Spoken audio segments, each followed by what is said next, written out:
Good evening, my lovelies. I'm Lady Creepypasta. Are you afraid of things that go bump in the night? Or are those just silly stories to frighten little kids?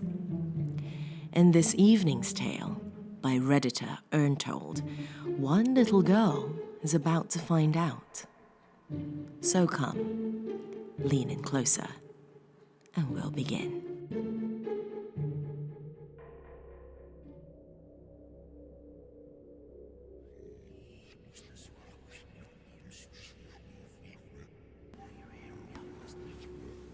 That is so cool! Your parents got you the whole set? I asked her. Yeah, they said it was 'cause I've been so brave lately. I'd never seen my dad cry either. It was weird. She paused for a moment. Just for a moment, though. Chris is always so quick to get back to fun things.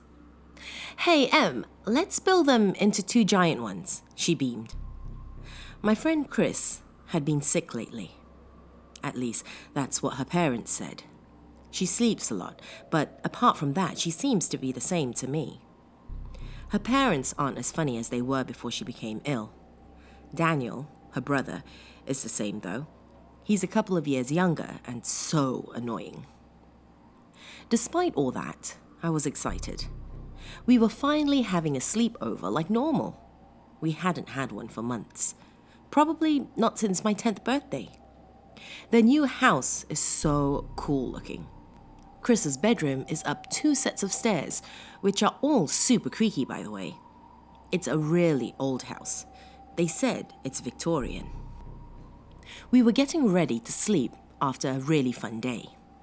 Super full from pizza. Her room is pretty awesome. The stairs come right in the middle of the room. The weird thing about it, though, is there's this wall that looks like it cuts the room in half. Her parents said they keep meaning to knock it down to make the room bigger, but they just can't seem to get around to it. It looks like they started at some point, though, because there's a tall, thin gap in the wall. A few bricks lay on the floor around it. It's dark in there, and the wind makes a sort of a howl. After dinner, we head back up to her room. We talk for hours. I love sleepovers, at least with Chris anyway. There's basically no sleep. Why even call it a sleepover? Just loads of time with my best friend. Have you seen Veronica's Life? No, what's that? Only like the best show ever. More time passes. Her dad comes up and asks us to quieten down as he was struggling to get to sleep. I think maybe he was worried I was keeping Chris up too late too. I get it though, she does sleep a lot more and she said she's really tired. Eventually, she's asleep. I'm close to her bed in the roll-out mattress thing. I'm looking up at her and, well, she doesn't seem in pain or anything. She looks peaceful. I can't figure out how she's sick at all. I can't sleep yet. The gap in the wall is howling quietly now. That large tree in the garden is making sharp, creepy shapes on the wall. Chris always likes the curtains open. The howl from the gap starts to rumble and becomes a low growl. I freeze, my eyes fixed on that corner of the room. From just under the covers, I see it. Long, shadowy arms emerge from the dark gap. Its fingers splayed and strained as it clings to the wall. Those arms hold a tall, thin, bald man in a black suit out from that dark space. Horrendously elongated in every aspect except for his head, which is so massive and circular, it's a wonder his emaciated frame can hold it up. His eyes are a pure white, glowing even. I watch him as he stoops to avoid hitting the ceiling. Despite his awkward form, he moved slowly, effortlessly. His arms and hands searching the room and clinging to pieces of furniture as he glides towards us. All of this done in near silence. Only the gentle creaking of floorboards and furniture as he moves. He's very close to us now. I whimper. I couldn't control it. He stops and looks around the room. I freeze again. Barely a moment later, he is stood over Chris's bed, leaning directly over her. One of his arms creeps down from its grip on the light shade and into his jacket. He takes an antique-looking syringe from inside his pocket. He's injecting it into her arm. What do I do? Do I do something? I don't know what to do. His bony fingers pull back the syringe and the room begins to light up. Except that's not her blood. Blood is red. This is bright. Chris squirms weakly. She groans, but she isn't waking up. The syringe goes back inside his jacket. He lumbers towards the wall, takes a thick red pen from the small desk, and crosses the day off on her wall calendar. The month is filled with red crosses. He places the pen back precisely as it was and slowly strides back towards the gap in the wall. Standing in the gap, he turns his head. Slowly, it twists further than a neck should. He's looking right at me. I shrink into the sleeping bag as much as I can. I'm terrified. A few moments pass, and for whatever reason, fear of him creeping up to me while I'm not looking, or some fleeting sense of bravery, I peek out from the cover of my sleeping bag. He's still right there, staring, motionless. A creeping chill runs up my spine as a vicious smile spreads across his entire face. Teeth all jagged and filed into points. The corners of his mouth reach far up into the space between his eyes and ears. Bright eyes staring at me. His head stays perfectly in place as his body twists away and into the pitch black of the gap. His smile static as the rest of him disappears. A hand swims out of the darkness to his face, gesturing me to remain silent. He holds for a moment, then sinks away completely. I swear that I could hear a menacing laugh gently echoing away after he was gone. I don't sleep. I watch the hole in the wall. I watch it until I can hear birdsong, until I can see that faint glow of the sun coming into the window. Finally, I hear Chris's parents downstairs. Crockery and pans rattling for breakfast. It's safe to get up, right? Monsters don't come out in the day. I walk over to check the calendar on the wall. Red crosses every single day. I flick back through the months. Not a single day missed. It started the day after her birthday. I sneak over to her bedside, keeping a watch of that horrible monster's home. Chris, wake up, I whisper, afraid there might be someone else listening to me. She stirs. Chris, you've got to sleep over at mine tonight, she mumbles. Okay, Em. Sounds fun. Later on, we tackled the harder part of that plan, convincing her parents to let us do it. They were really hesitant about it, but either persistent urging on our part or giving them some time to think it over seemed to be enough. It's a good thing we're on summer holidays. My mom picked us up, and on the way, we make all our plans about how to spend the day. At my house, we have fun, watch films, play games, and I briefly manage to forget about my mission. I've brought her here to keep us safe from that thing. After dinner, we watched some animated film. Nothing scary. I was scared enough. Eventually, Chris says she's feeling pretty tired, and while we're talking, she falls asleep mid-sentence. I don't remember what we were talking about. I don't sleep. I watch over my friend. I don't want her to be hurt again. I try to stay awake. It's almost pitch black. I keep drifting. I'd be suddenly jerked awake by some small thing. A faraway siren, the motion sensor light outside the neighbor's house. I fall asleep. A metal clunk and squeal immediately wakes us both up. It's my bedroom door, sunlight bursting in from the hallway and my window. Mum's there, cheerily sounding off in that very particular voice she reserves for the first thing in the morning. "Get up, you pair of lazy bones. You're not teenagers yet." At breakfast, Chris seems a lot better. Not as tired as she has been. In fact, we spend most of the day together and she didn't need to stop or lie down once. The time comes when she has to go home. "It's the holidays, Mom," I plead, as I ask to go over to Chris's again. I don't want to go there, but I know I can't leave her alone. I win her over, and about 30 minutes pass before her dad arrives. He pulls up outside in that old maroon minivan they've had forever. It's started to rust in places, and the exhaust pops every now and then. Chris bounds back up to her room, and I follow her cautiously. I don't even know if she has seen it. Do I tell her? As I catch up to her in her room, I look around. Nothing seems out of place, though that doesn't mean anything.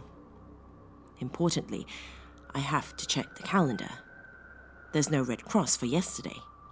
I look to the gap and I swear I hear the lowest growl rumbling from the dark. I have to tell her. I turn to Chris and whisper, "I think we should sleep at my house again tonight." No sooner than I finish my thought, something bangs against the central wall and all the picture frames bounce against it. One hits the floor and the glass shatters. We both jump in fright. It's the picture of us from last summer. Chris picks it up and turns to me. She whispers back, "You're not safe here," and hands me the picture from the broken frame. My face has been scratched away, and the same frantic white etches spell out 2 words on it. "Not yours." The wall bangs again, and the picture frames bounce with it. 2 more frames drop from the wall. We run down to the living room as quickly as we can. Chris holds my arm and states very matter-of-factly, "You can't stay here tonight." I protest, "I can't leave you here. You know what's in that hole in your room?" She stops and looks towards the staircase. "Yes," she eventually replies. "It talked to me once. I didn't see it, but I heard it from the darkness. It told me it would get what it wants, and if I refused, it'd take my brother." "But he's okay. You weren't here at all yesterday, and it was fine. Sleep at my house again tonight. You've got to." "Okay." With her anxious word, I swear I could feel the entire house rumble. Something crashed upstairs. Heavy footsteps charge up the stairs, and a few moments later, we hear her dad. Jesus Christ! "Dad, what's wrong?" Chris asks as he stomps back down. "Nothing, honey, it's fine. You and Em stay down there, okay?" And off he went into the kitchen. Never should have bought this stupid old house. A couple of phone calls later, he's arranged for Chris to stay at my house again. He said it wouldn't be safe to sleep upstairs and we should wait for my parents to pick us both up. After we arrive at my house, we don't play. We worry. We wait. It's lights out. Mum and Dad have said goodnight. Chris climbs up onto my bed and we're sat next to each other staring out at my room. It's familiar, but I don't think either of us feel safe. We've locked the window, we've closed the curtain, we've put my small desk chair over the cupboard doors. We're sat there for hours, almost dozing off. A thud. Something hits the floor. I look down to find my diary. I've been keeping it all year. It's opened near the start. I turn on my bedside lamp and look at it. I've mentioned Chris on this page, except it doesn't just say Chris. It's been scrawled over the top of her name. Not yours. We look at each other unsettled.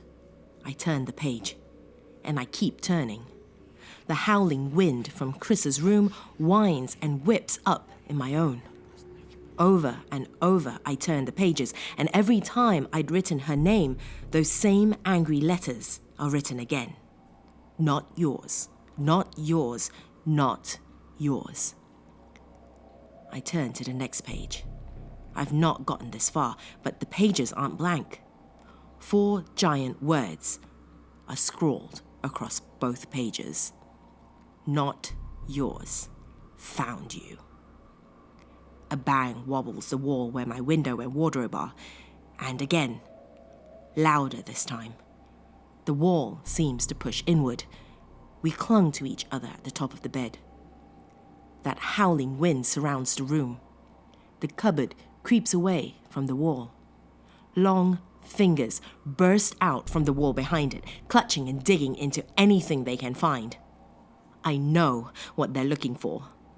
To pull that terrifying nightmare out from beyond and into my bedroom. Words appear on the pages of the open diary, still in my hands. Loud scratching, as if from an invisible pen.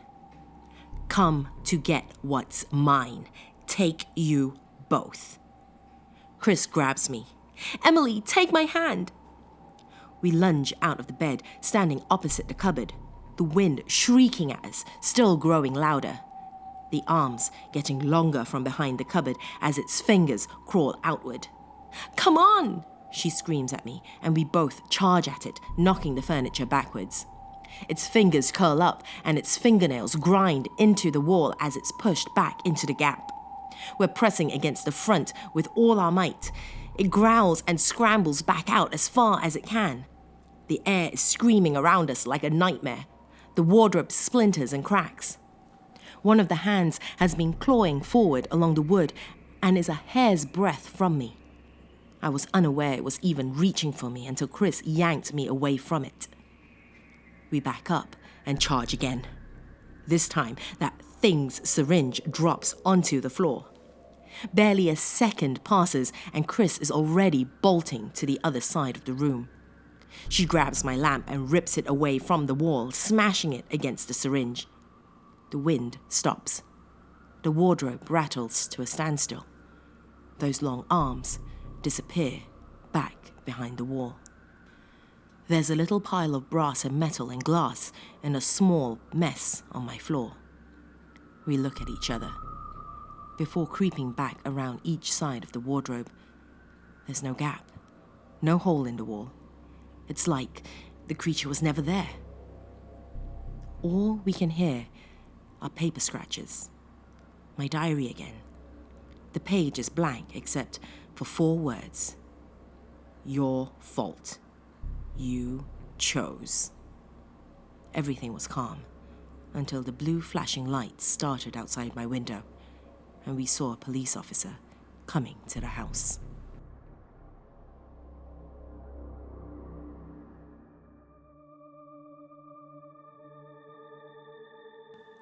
What would you do in Chris and M's situation? Let the creature take you, or take your little brother? Be truthful now. Let me know in the comments below. If you haven't done so already, remember to hit subscribe for more tales of horror from the darkest corners of the internet. Hit that bell icon too to be notified of new stories. Till we meet again, my dears, sweet dreams.